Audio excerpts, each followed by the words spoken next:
Dan Diorio, Joe Greenwood in for Greg Batten. Good morning. Fasten your seatbelts. Gerald Celente, author of Trends 2000, still a very relevant book and publisher of the TrendsJournal, joins us this morning. Good morning, Gerald. Oh, there we go. Good morning, Gerald. Hello, how you doing, guys? Hey, here's how I want to start. We were talking about the minimum wage, and I don't want to get into the debate about, how $9 really costs companies more because of regulations and taxes and the rising cost of health insurance. But I got a sense, Gerald, that most middle-class Americans, Stephen Covey Jr. wrote a great book called The Speed of Trust, that most Americans don't trust corporations and companies to do the right thing and take care of them. They got to go down on their hands and knees just to get a 2 or 3% wage increase. And this trust extends to not only capitalism, which I believe in, but most of American values that I truly believe in. Right now, it seems like most of the middle-class America has no trust into the institutions of America, and it's disconcerting for me. What's your opinion? Well, first of all, on capitalism, this isn't capitalism.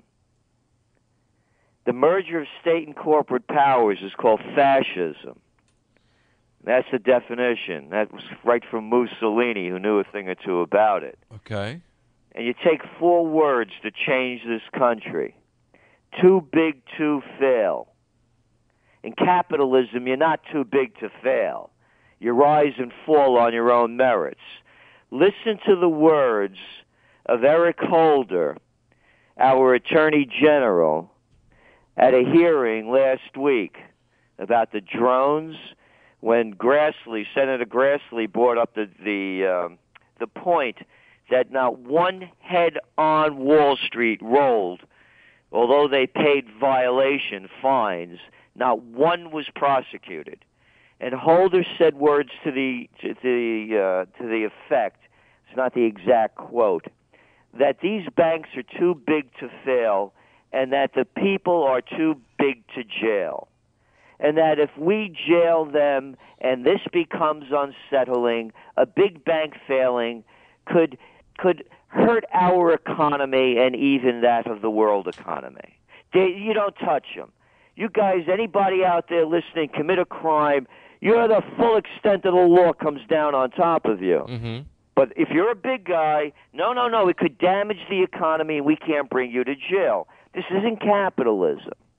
Again, when you look at all the dirty deals that are done across, whether it's from Peoria to the White House, across the country, hey, you want to open up you're going to employ 400 people? I'll tell you what we're going to do. We're going to give you tax breaks, loan guarantees, infrastructure repair. Don't worry about it.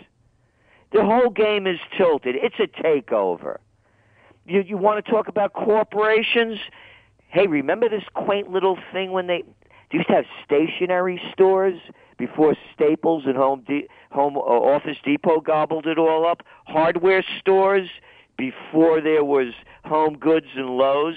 Hey, here's a quaint little thing. People in their own community used to have local pharmacists that used to open up drugstores. Now there's CVS, Rite Aid, Walgreens, got all the action. It's a takeover. This isn't capitalism. The whole deal has been turned around so that the too big to fails and the most powerful get all the breaks. That's why people lost trust in it. You go to school, what do you get? A degree in worthlessness and $40,000 in debt. Look at the jobs. The jobs, 50% of the people that have jobs that graduated college are either working at part-time jobs or have jobs that pay below college-level education. Gerald, part of this, though, is our fault, isn't it? I mean, with freedom comes responsibility, and we've been asleep at the switch as much in allowing this to happen. You talk about capitalism. I can't remember when Super Walmart opened up here.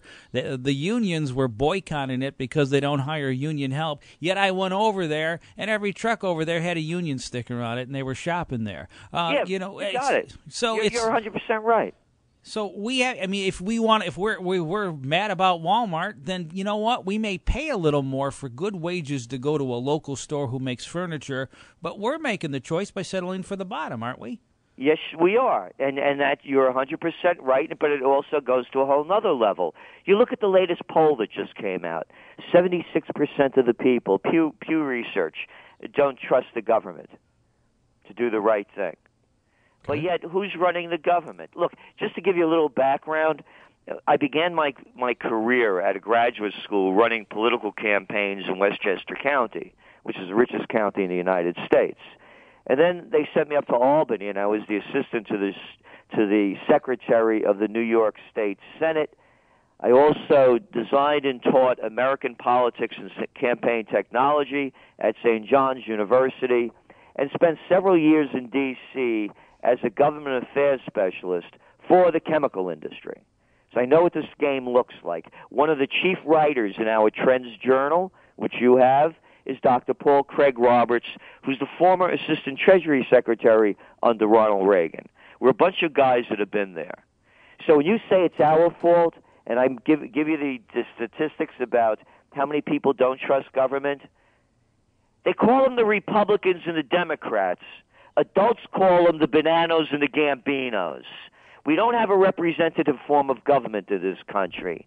The only people that the government represents, a gang of 535 men and women who represent the most powerful and the people that give them the most amount of money. But in their world, in the white shoe world, where everything is clean and nice, they call it campaign contributions. Adults call it bribes and payoffs. The country's been taken over. This is not a democracy, representative democracy. Yes, it's our fault because, look, one of the trend alerts we just sent out to our subscribers was about the elections going on in Italy. And Beppe Grillo, they call him a comedian. They call him a comedian? How about the buffoons you got running around everywhere else? They're not comedians. Politics is show business for ugly people. But anyway, he just got more votes, his party, than any other party in Italy. It's called the Five-Star Movement. And one of the major tenets of the Five-Star Movement is direct democracy, like they do in Switzerland, the richest country in the world. You want to go to war? Let the people vote. You want to go into the euro? Let the people vote. You want to bail out the too big to fails? Go back and look at all of the polls back in 2008 when Bush was president, and Henry Paulson, the head of the Goldman Sachs gang, before he became Treasury Secretary, pushed the whole too-big-to-fail baloney down our throat.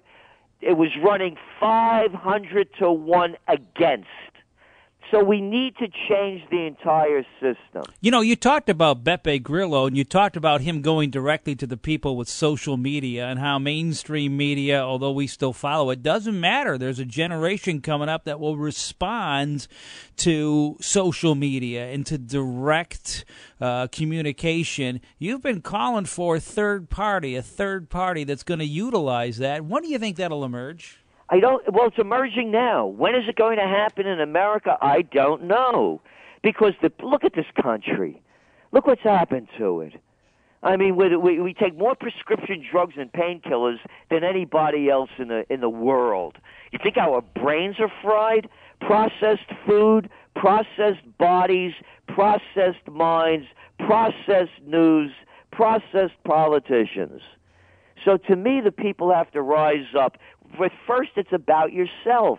You know, it's becoming healthy spiritually, emotionally, and physically. You're talking about the institutions breaking down. I mean, with a name like Diorio, Gcelente, you know, look what's going on with the Catholic Church. You want to talk about a broken-down institution that's lost its way, it's losing its flock? It's representative to me, and again, the motto of the TrendsJournal is think for yourself. I don't tell anybody what to believe. This is the way I see it. I tell you why I see it the way I see it. If you like it, fine. If you don't, great. It's representative of the breakdown of all the institutions. They've all lost their way. They all represent the most powerful and the people with the most money and their own agendas.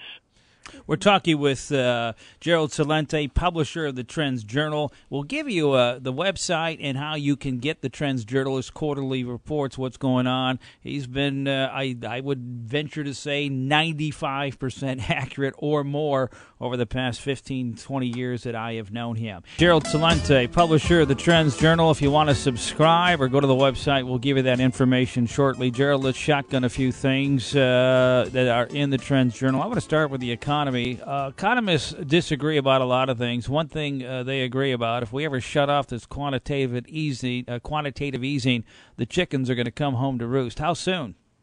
Well, the how soon is very hard to say. The Fed has already dumped in directly $2 trillion, $85 billion a month. $85 billion a month going to the money junkies, the financiers and the bankers. This is unprecedented. I mean, they're talking about a minimum wage. I mean, who ever heard of anything like this? Again, this is not capitalism. And it's not only the United States. This is an interest rate rally. Listen, Dan, I'm up here in Kingston, New York, Colonial Kingston. We're 2 hours north of New York City. I just bought 4 buildings. They're all 1750. You could go on the internet. You could see them. The 1750s Franz Rogan House, the Jensen House, the Kingston Academy, and another one. But all of those are pre-revolutionary, the first 3 I mentioned. I'm buying them because they're historic buildings. I want to preserve them, and I love this area. I got loans. One is a residential, 2.875%. The other 2, 3.25% commercial loans. They're giving the money away. They're debasing the currency. It's not only in the U.S. they're doing it. You have the new Prime Minister of Japan, Abe. What are since he's been in, the yen has devalued 20% against the dollar. They're devaluing it. The Bank of Japan is doing the same thing the Federal Reserve is. Go over to Europe. You have got Mario Draghi over there. Oh, yeah, another Goldman Sachs guy, former vice chairman of the Goldman Sachs division over in Europe. What's going on there? Same thing. They have different names. Here they call it quantitative easing. How about ongoing monetary transactions? Does that work for you? So what they're doing is they're just dumping money into the system to keep it alive. When is it going to implode? I don't know. But here's what I do know. We're seeing a repeat of history. The crash of 1929, Great Depression, currency wars, trade wars, World War. The panic of '08, the Great Depression. There's a depression going on. There's a depression going on for all those millions and millions of people that have dropped out of the workforce in the United States. You're looking at a depression in Spain, a depression in Italy, a depression in Greece, a depression in Portugal, a depression in Ireland, a depression in Slovenia, a depression in Hungary. You look around the world, Romania, Bulgaria, depressions are going on. Currency wars. Listen to the words of the Brazilian finance minister Manteiga. There's a currency war. Abe, the new prime minister of Japan, they're lowering interest rates and bumping money in so that they can be more competitive. Currency war, his words. The head of the Bank of England, Mervyn King, a currency war. Head of the UBS and former head of the Bundesbank, Alex Verber, a currency war. Trade wars are now heating up, and world wars are next. That's the way I see it. All right, Gerald, if someone wants to subscribe to the TrendsJournal, how do they do that? TrendsJournal.com, TrendsJournal.com. And also, Dan, we do Trends in the News every day. Real news that you're not going to hear anywhere else. So, and we make it affordable for everyone. There's a discount request page. We know people are having a difficult time. TrendsJournal.com. God bless. Talk to you soon. Thank you. .com. God bless. Talk to you soon. Thank you. .com.